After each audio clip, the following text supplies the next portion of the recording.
What is going on, everybody? Welcome back to Grow the Buck Up. My name is Alex Cementelli, and this is episode number 2 of the introduction series, part 2 of probably 5. Build the life you want, then save for it. So this one's going to go back a little bit before where that last podcast went. In fact, we can take it back even further than just the immediate, what would that word be? Immediately before. We can take this back a few years. So growing up, I was very frugal. I've always been very frugal. I've always had a mindset of save money. Whenever I had money, I wanted to save the money. I wanted to make more money so I could save more money. So eventually I could become what we call financially independent. And this essentially, I'll shorten it to FI as I talk throughout this podcast. But becoming financially independent has always been the goal of mine. And that is simply so I could do whatever I want, essentially, right? Where one day I can sit there and I can go, I have enough saved up that today I can do whatever I want, and that's fine. And then I can continue to do that. And if I want to work, I can work. If I want to go travel, I can travel. And obviously there's different lifestyles and different amounts you would need to kind of save for each of those. But that was always the goal, financial independence. And so I was very focused on saving. And it wasn't until I got into that relationship, the one that I talked about, that things changed a little bit and things kind of shifted from where they were before. Or I had to reevaluate, I should say, my mindset and maybe change it, maybe adjust it. So this is the post that I wrote a couple of months after when I first really started to look. This is a couple months after the breakup when I first started to really look at that lifestyle, that mindset that I had, save everything, and then, kind of suffer while saving, and then eventually I'll get to that FI state. So I said, I write this as a word of caution and as a learning experience. My name is Alex Cementelli, and I'm a saveaholic. About 3.5 years ago, I graduated college and moved into the typical software engineer position. I lived in a low cost of living city, and I didn't really know what I wanted to do in life. I wasn't 100% in love with IT work, but I knew saving money to retire sounded early. Sounded like a wonderful idea, so I started down that path. I maxed my IRA, my 401k, my HSA, opened up taxable accounts for savings. My expenses had always been pretty low. I have a used car that's paid off. My rent wasn't too expensive. I'm not very materialistic, all of that stuff. But I had read about lifestyle creep, and I knew that I wanted to avoid that. And so I maintained a high savings rate and kept on guard for that just in case. After about 8 to 9 months, I met up with a girl that I had dated a couple years prior, back in college. We started dating again. She was great. She was a good saver herself, had an amazing job as well. And I ended up teaching her a lot about finances, and helped show her how she could pay off her loans quickly, and we could start building towards a future to retire early and then live life doing whatever we wanted to do. She worked a lot of hours to make more money to pay off her loans. I ended up picking up streaming, which has obviously worked out decently well, and that's been great just for fun at the time. And then, like I said, it ended up working to where I could start to make some money from it. And of course, the more time and energy I put into streaming, the more time she put into working extra shifts, and the more money we made. And so that's what we did, because this was all working towards that goal that I at least had, and I thought that she shared. Her goals were more focused around loans and a house at the time, and my financial goals were more focused around retirement. But regardless, both of us had savings goals, and I thought things were going really well. And then after about 2 years, a little over 2 years, she broke up with me, and I had to reevaluate my life. And I found the following things. Number 1, we didn't have experiences together. Considering how long we dated, I would just sit in my chair and daydream about one day when we were retired, traveling to Japan for a month or taking a cruise to the Bahamas or anything like that. but none of those things happened. Additionally, a lot smaller experiences never happened because it was always cheaper, easier to just stay at home, watch TV, than go out to bars with friends or, go to that cooking class or anything like that. And it's not like we did nothing, but there was definitely less activities because of the focus on saving money. Additionally, I wasn't living a very happy or healthy lifestyle myself. I worked a full-time job, so 176 hours a month or whatever that is exactly. And then I streamed another 120 to 140. I tried to talk to her every night. I had random workouts that I would be doing weekly to try and, stay healthy there. But all in all, I slept about 4 hours a night, and that exhausted me to where I had no energy for anything else, including cleaning my apartment, which, wasn't horrible, but it could have been cleaner. Cooking food, going out dancing, whatever stuff. I think this played a big piece into the lack of experience as well. I was making good money, but there was a cost to it, and that cost was my relationship in my life. My mood about work and other things had become a lot more negative as well. I simply didn't have the energy to care, and it for sure affected my performance and happiness. Every day I sat at work thinking about how quickly I couldn't wait to retire and just be done with it, and how much better life would be in the future. Any free time outside of work I did get, I just wanted to sleep. What's amazing to me, though, is I never realized all of these things until the breakup. I had focused so hard on my retirement goal that I almost based my life success on how well I was doing on getting to that. I was seeing my investments and bank account grow, and I got so focused on the potential future that I stopped living in the present. Not only is this not attractive or fair to my partner, but it didn't grow me as a human being either. I never realized that if I'm miserable during the accumulation phase, I'm still going to be miserable afterwards, because having $50,000, $100,000, $500,000, $1 million means nothing if you aren't happy and not doing stuff you love or being with people you love. FI is super exciting to learn about and pursue, but after you get everything set up, all you have to do is wait and continue waiting, and that waiting is your life. During that time is when you need to find out who you are, what you enjoy. During that time, you need to figure out life that you want and then adjust your savings goals to meet it. Live your life like you are financially independent, but just in smaller ways. Weekends, holidays, after work, and see what parts you enjoy and what you can live without. I look back at my past few years of life and at my bank account, and I would gladly give away a hefty chunk of it and work longer if I could have experienced more of the world and found more passions I could have for the rest of my life, especially with someone I had loved so much. I built my savings, but I never built my life. What I found has helped me start down the change path is simply two things. Ask yourself the questions and answer them. Without thinking about money or access or whatever, simply find out the things you want to enjoy in life. Do you like renting an apartment, or would you rather have a house? What challenges do you enjoy in life? Who do you look up to? Why do you look up to them? Etc. Be open to new experiences and allow yourself a decent budget for these. For my budget, I went more extreme to try and catch up. So I allowed myself, and this is where I allowed my friends to choose new experiences for us to share, whether it was skiing down mountains or scuba or any of that. And I didn't know what those things were at the time. I'll just skip to that little piece.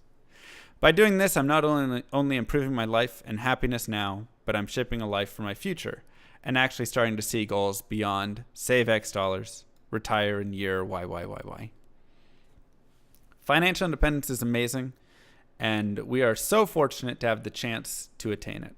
But don't lose sight of your life. Make decisions that aren't just financially right, but also emotionally, mentally, and spiritually right for you as well. Build the life you want, then save for it. So that was 2 years ago. And still to this day, I find myself using advice from that post. It was the first time, really the first time that I sat down and I took a hard look at my life. I took a hard look at what I believed for years, the goals I had, the challenges I set forth, everything that I had done, I actually went back and reevaluated it, and I questioned it. And I said, maybe my life goal can be shifted. Maybe there's other things, there's more important things. There are lessons learned, because you're never perfect. And I'll probably say this every podcast. You don't know everything. I don't know everything. Nobody knows everything. Never stop learning. And to not stop learning, you have to continually question yourself and your goals and your mindset and anything like that, your beliefs. It's okay to question it and say, is this right? And you may come back and say, it's right for me. Or you might come back and have a moment like I just had where I went, wow, I was way off track. And I'm very happy to say that while I was way off track, I still had some of the right ideas. I'm still very happy that I did put money away and I was frugal. I think it's a better option than the other side of it, where if I was spending all of my money on crazy stuff, because it at least gave me a safe building point where I could make a change, but I could use some of that for that change. So I had saved all this money. Now I can go and start to spend this on experiences, and I can start to take, bigger risk maybe financially and stuff, because I'm in that position. So I still very much believe in having being frugal, having a high savings rate, pushing yourself to not just spend all of the money that you have and then be stuck in that situation, and pushing yourself to not just believe what the world or society kind of tells you, which is you're going to get into the workforce, you're going to work for 40 years, and then you'll retire when you're 65 or maybe older in the future, and then you'll have your happy days of retirement. I still 100% believe that needs to be challenged. And there is plenty of math that I have done, that other people have done, that does challenge that. And I will talk about that throughout future podcasts. We're going to have the finance series, and I will happily get into that. Whether you're making $30,000 a year, $100,000 a year, $200,000 a year, whatever it is, there is math for you that can show you how you can get on track for this stuff. But you always need to be aware of the currency of life, I kind of want to say. Be aware of time. We can always earn more money, but earning more time is a lot harder. And it's amazing how easily and how willing people are to throw away time like it's nothing. They'll be so protective of money, or spend $100 on that. I wouldn't spend $100 on that. And then they'll go waste an entire day or whatever it is. And time is the one currency or the one asset, whatever the word is I'm looking for, that we don't get back, that we can't just get more of nice and easy. And there are ways to improve it. You can exercise, you can eat healthy, you can take care of yourself, right? All of that stuff can help give you a little bit more time. But eventually there's that point where it does run out. Whereas with money, you could just essentially have it never run out if you just kept earning and earning and earning. So after I evaluated myself, I decided I was going to start a journal, because I was unhappy, right? This is where we get to the point where I was in that physical pain, I was in that unhappy state, and I needed something to change. And so I started a journal. And this is something that, is silly. People make fun of me, all the time. I've got tons. I love writing things down in my notebooks. But it works for me. And you just have to find what works for you.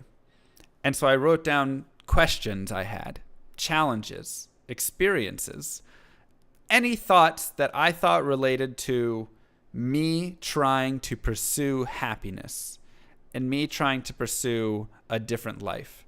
because the life that I was living was not a happy life.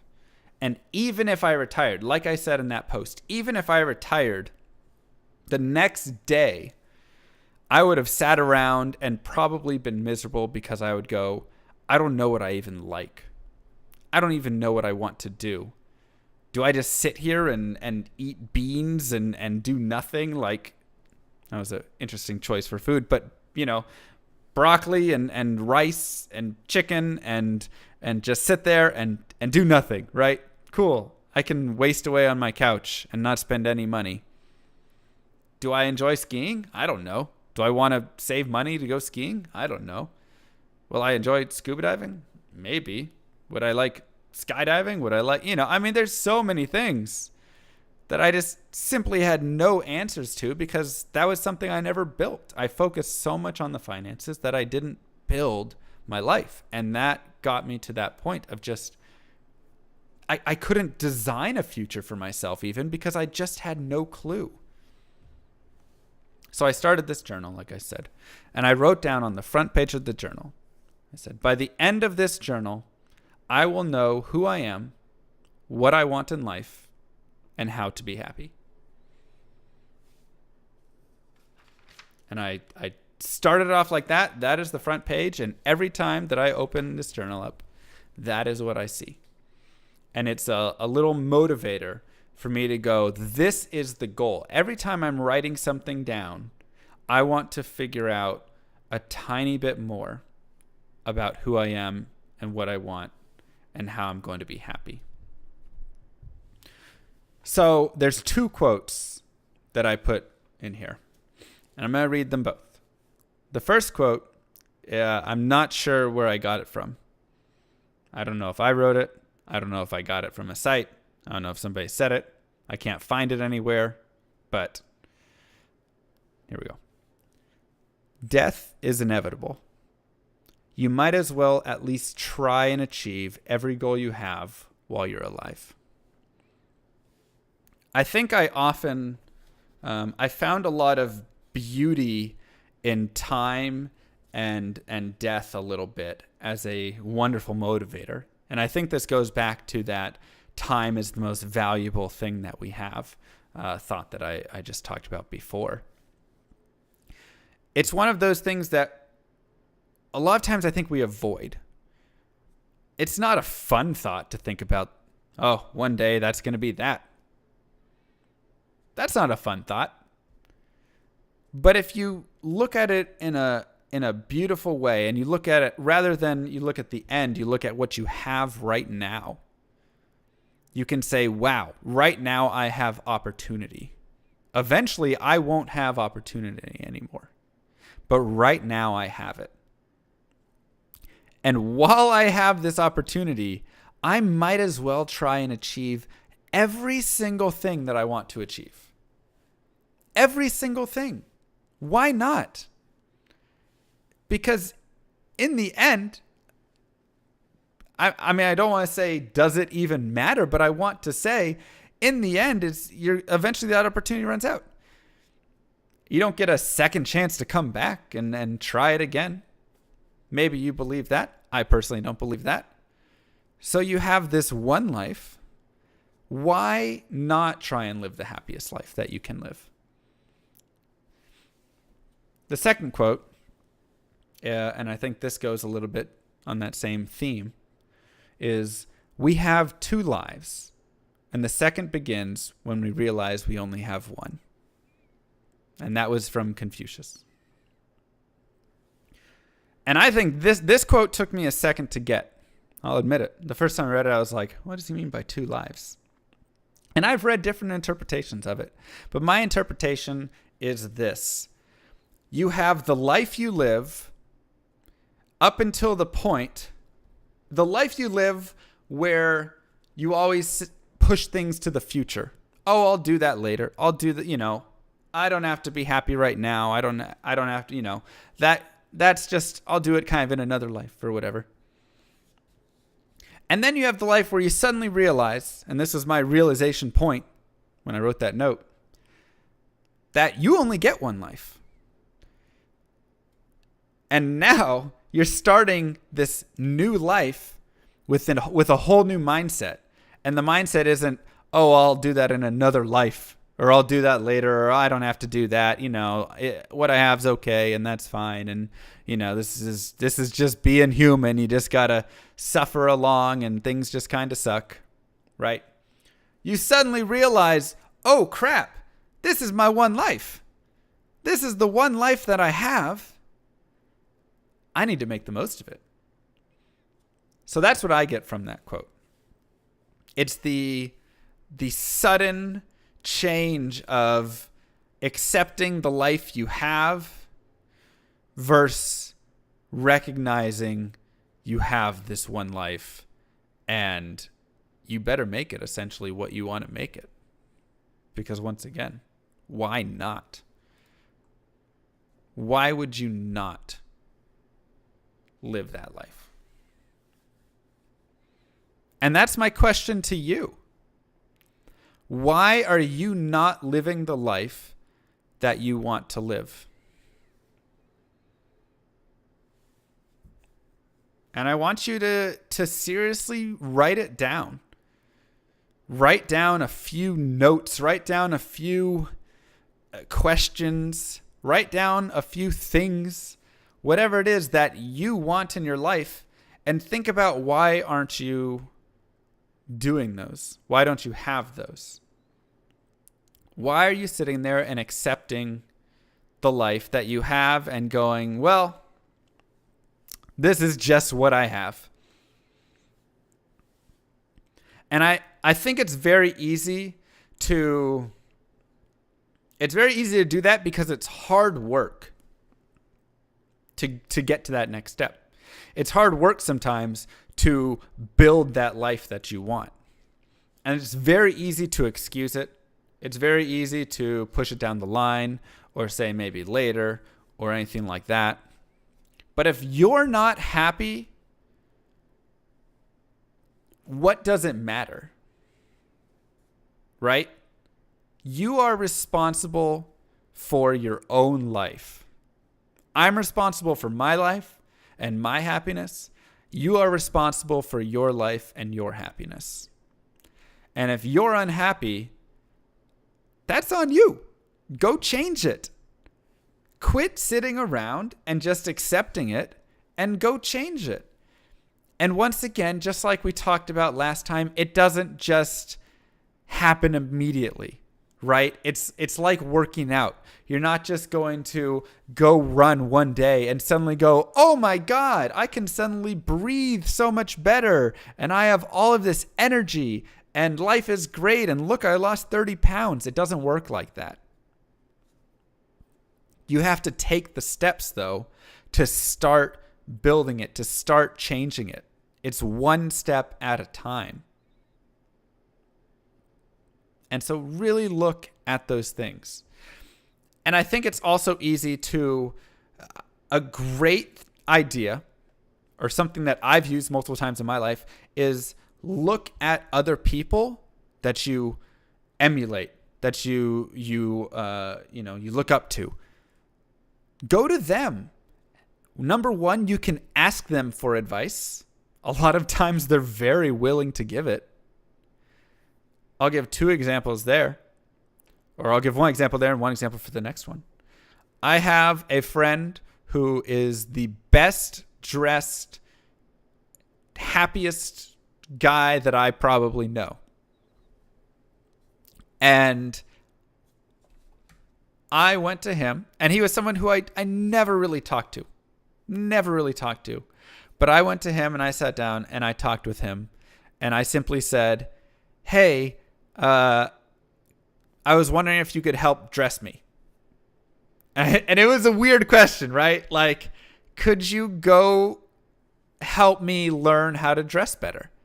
Because I was showing up to work. I worked with him. I was showing up to work and I looked kind of sloppy and stuff, right? I didn't know how to dress myself well. I didn't know what stores to go to, what colors worked well together. I didn't know that stuff.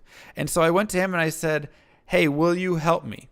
And he was like, sure, man, let's go. Let's do it. And he sent me all of this stuff. And he came in with like pamphlets and all of these things when we sat down. And then eventually he was like, let's go to the stores. And so we went to the stores and we bought all these new clothes. And it was fantastic. And I went from looking like a slob to looking great because of his help. And not only that, but I also made a great friend out of it. He's somebody that I still will text every now and then. I work from home now, and he actually left the company to go pursue. I'll do a whole story on him later, because he just went to go pursue the life that he wanted to live, and it is fantastic. But still a good friend, still somebody that I could easily meet up with and talk to, and that I look up to every day. But it was a simple thing. Someone that wasn't even a friend, was just a coworker who dressed really well. And I just said, can you give me some tips? And you wouldn't believe how much his eyes lit up when he was like, somebody wants for like me to learn, like teach them something that I love. Because he's super passionate about men's fashion and stuff. And it was fantastic. The second example goes with my number 2 point, which is if you look up to someone, if you see someone in a position doing something that you go, oh man, I wish I was doing that, go do it. And my example actually comes for my video game streaming. I play video games online, and that's something that I do as a half of my job right now. I work part-time and then I stream part-time. And that all came about because I looked at one of my friends and he started streaming and it started going well for him. And I thought, man, I'm so jealous. I wish I could do that. And then a little bit later, I thought, I actually could just go do that. Rather than sitting here and just being jealous of it and saying, well, that would be nice. I could just start. And so that's what I did. I simply went and I started. I just gave it a shot and started, and it eventually turned into something that I love so much, and I do, almost every day, and it's fantastic. So those are the 2 ways that you can kind of push yourself and get into positions, right? You don't have to do this alone. You can use others. You can interact with others. You can send that email out, that message out that I sent to all of my friends in podcast 1, where I simply said, I want to do stuff. You tell me what it is and I will be there. And then just commit yourself to that. So rather than having to commit yourself to coming up with the whole idea and starting it and building everything, and sometimes that's too much. Just commit yourself to something. Start small, make those steps. It's not going to change right away, but eventually you'll start to notice, oh wow, I'm feeling a little bit better. I'm pushing myself a little bit more. I'm dressing a little nicer. I tried something new, this new passion. I tried streaming. And maybe you also find out, I don't even like streaming. I thought it would be cool playing video games for online and making friends, but I don't like having to have a set time to get on and play with people and do all this stuff. Maybe that's what you figure out, and that's fine too. When I talked about skiing and scuba diving and all of that, I found out I loved skiing. I found out scuba diving was fun. It was beautiful. I challenged a lot of fears. But I don't need to go scuba dive every single year, multiple times a year. I could go every now and then, and I would love it. It'd be great. But it's not something that I need to build into my life and save for, right? And I think that's the big difference. So my challenge to you, I want to start doing this where I'm inputting challenges during each one of the podcasts or at the end of every podcast. My challenge to you is to change one thing in your life that will improve it. It could be the smallest thing ever. You could simply say, I don't have a waste basket, by my computer desk. And so I leave trash all over my computer desk. So I'm going to buy a wastebasket and I'm going to put it there and clean all the trash off. And that's going to improve my life. Or you could go and ask someone to help you learn how to dress better, or help you learn how to start knitting, or whatever it is. One thing that you want in your life, I challenge you to go do that this week. And then let me know what it is. I want to hear the way that you have improved your life. So, as always, you can find these podcasts live on Twitch, on my YouTube channel, youtube.com/growthebuckup, or any of the popular podcast feeds. I've got it now into iTunes, Google, Spotify, Stitcher, maybe one other. Or you can just go to the site, growthebuckup.com. But that's all I have for now. Thank you for listening. Now it's time to grow the buck up.